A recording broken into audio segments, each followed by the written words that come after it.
Olá, meu nome é Paulo Ricardo, sou estudante de Engenharia Química da Universidade de Brasília e meu trabalho é intitulado como Estabilidade de Biomarcadores de Drogas de Abuso em Estudos de Epidemiologia baseado no esgoto.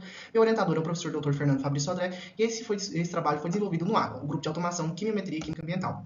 Primeiramente, falando um pouquinho sobre o que é a EBE. A epidemiologia baseada no esgoto é uma estratégia para o levantamento de dados epidemiológicos a partir de análise de esgoto, ou seja, através de análise de biomarcadores, de substâncias traço, é possível realizar um retrocálculo para fazer estimativas de consumo de drogas de abuso. Ela surgiu lá em 2001, primeiro aparecimento, através da teoria proposta por Christian Dalton, apresentou a teoria que os traços de drogas de abuso poderiam sim ser investigados na matriz do esgoto. Apenas em 2005 foi colocado em prática por Ettore Zucato e colaboradores e obtiveram resultados importantes sobre a cocaína e a benzileucogonina, que é o principal metabólito da cocaína, dentro da Itália. Então, a EBE ela tem seus princípios na análise de compostos originais de drogas de abuso ou de biomarcadores, que são os metabólitos, que são excretados pelo corpo humano e conduzidos até as estações de esgoto. Assim, por a matriz do esgoto ser uma matriz complexa, cheia de micro-organismos que a gente não tem um certo controle, existem diversas incertezas relacionadas à análise desses biomarcadores. Devido a isso, é importante avaliar essas questões para produzir dados confiáveis para a linha de pesquisa. Nesse trabalho, foi utilizada a metodologia de utilização de reatores laboratoriais com biofilmes.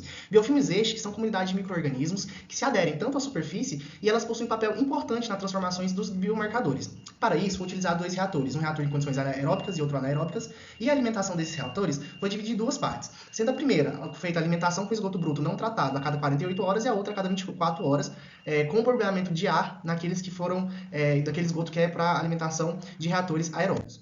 Então, as amostras foram retiradas da Estação de Tratamento de Esgoto de Brasília Norte, regido pela Companhia de Saneamento Ambiental do Distrito Federal. O RAI é o reator aeróbico, o RAM é o reator anaeróbico e o EB é o esgoto bruto. Esses foram os principais parâmetros de monitoramento, né, das amostras retiradas dos reatores. Então, ali para o metano, que não está aqui, é utilizado a cromatografia gasosa com FID e para o nitrogênio é utilizada a cromatografia iônica.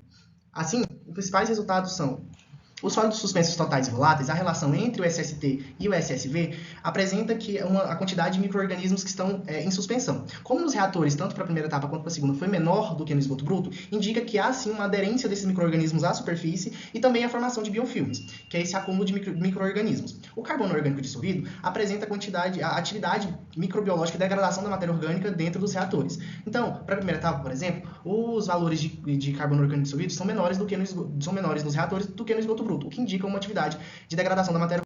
Aqui eu trago também dois gráficos sobre os pH, tanto para a primeira quanto a segunda etapa. No primeiro gráfico, a primeira etapa é apresentada que o reator aeróbio é o reator com pH mais elevado, o que entra em discordância com as reações de nitrificação que ocorrem em presença do oxigênio. Então, indica que nesse reator talvez não esteja acontecendo as condições aeróbicas e, por isso, impossibilitando as reações de nitrificação. Já na segunda etapa, é possível ver que o reator aeróbio 1 ele está com um valor mais abaixo, ou seja, está acontecendo as reações de nitrificação ali no meio.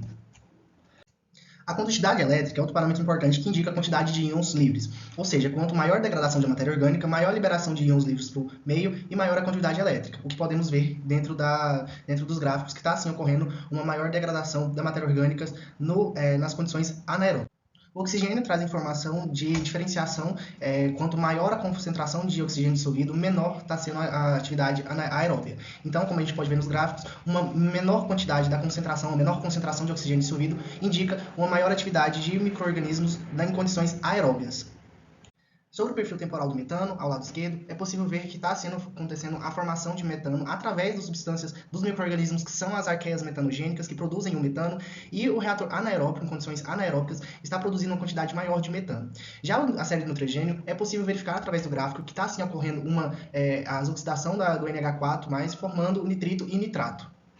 Dessa maneira, como conclusões desse trabalho, nos reatores, a etapa de alimentação a cada 48 horas ela se apresentou mais eficaz para a avaliação dos parâmetros e a diferenciação dos biofilmes. Já os biofilmes, a utilização desses biofilmes é um processo lento e constante, então é necessário mais dados para a compreensão dos resultados obtidos, então é possível um pouco mais de tempo para a análise desses biofilmes. Já as perspectivas futuras do trabalho, deve-se então desenvolver o enriquecimento desses reatores com as moléculas de marcadores de drogas de abuso.